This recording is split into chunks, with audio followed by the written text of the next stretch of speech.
Okay, here's an update on changes I'm making just for test purposes to the Wingren 14. So this wing section that I made a couple weeks ago, it's going to be designed to hold, there's going to be a cross beams here that basically will be connected to these skimming discs. And without this, there's just a big gaping hole in my boat. And so that's the purpose of this guy. So what I have to do is these holes where the bolts go down for attaching the wing, the back is captured by this this groove or slot. I have to seal the inside of these holes so that if water does get in here, it doesn't stay in the boat. To do that, I'm going to take this and stand it vertically and drill holes in the transom and pour glue, let it drip all the way down here and fill this hole. But first I have to seal this edge with I'm going to use paper again because there's not a lot of structural strength required. And the thing about the paper is I could always add a layer of fiberglass on top of it, because fiberglass actually does stick to the paper really well, because the paper, when it's attached with Titebond 3, the Titebond 3 raises the grain of the paper and it feels like sandpaper. So epoxy requires mechanically scuffed up surface to stick to, and it should have no problem sticking to the paper. Okay, so one quick note, I did add these wave deflectors here. The reason I extended this beyond the hull is so that this will help deflect the waves under here. I don't want any waves to catch here. Over here, it's more likely that I might catch a wave, but hopefully it won't be. I guess I could have extended this in this direction. It just would have looked very vulnerable. Anyway, that's my temporary solution. This whole boat is an experiment, and I keep making changes to it, and hopefully it doesn't get worse, it gets better. The reason I'm doing this skimming disc test is I want to be able to sell this as a kit for existing boats. So let's say you have an existing boat and you want to add hydroplaning lift. This experiment will demonstrate that the discs work, and then hopefully a lot of people can add this to their existing boat. Okay, so one more note on the leading edge of my wing section, my middle wing section.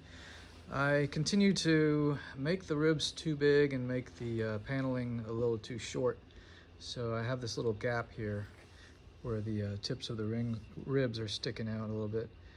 And I'm gonna have to wrap this with paper and Titebond 3, and then I'm gonna flip it upside down and pour glue in the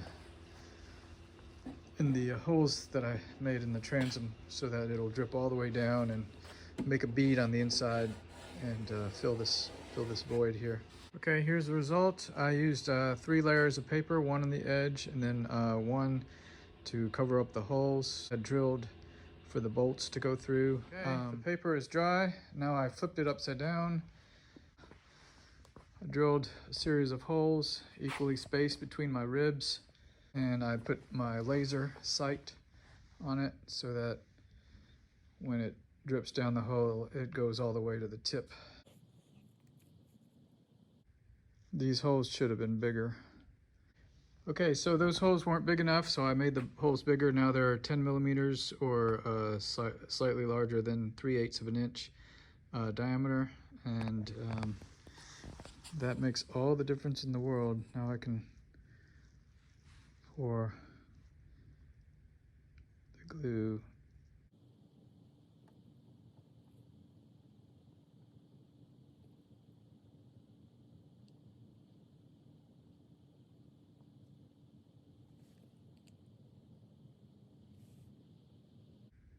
I could also use a syringe. I just don't have a syringe at the moment. Okay, I went ahead and sealed these back edges with paper and put one strip in the middle to cover up my holes. That way I don't have to stick a bunch of dowels in there and cut them and all that kind of jazz. Okay, so here's some dried glue on the top of my Titebond 3 bottle, and it's almost impossible now to screw this cap on. And if you try to chip this stuff away, it's almost impossible. This bottle is high density polyethylene, which is an extremely slippery substance. I once designed a shipping crate out of this material, and the shipping labels would not stick to it. So like if you notice this label, it actually sticks to itself. A label has to wrap all the way around a material like this. You can't just stick a label on it because it'll come off, because it leaches materials. I forgot what they're called, but and see how hard it is to get this dried glue off of here. It's extremely hard. So, and this is a card scraper. It's got a burr on it. It's stainless steel, and this stuff will not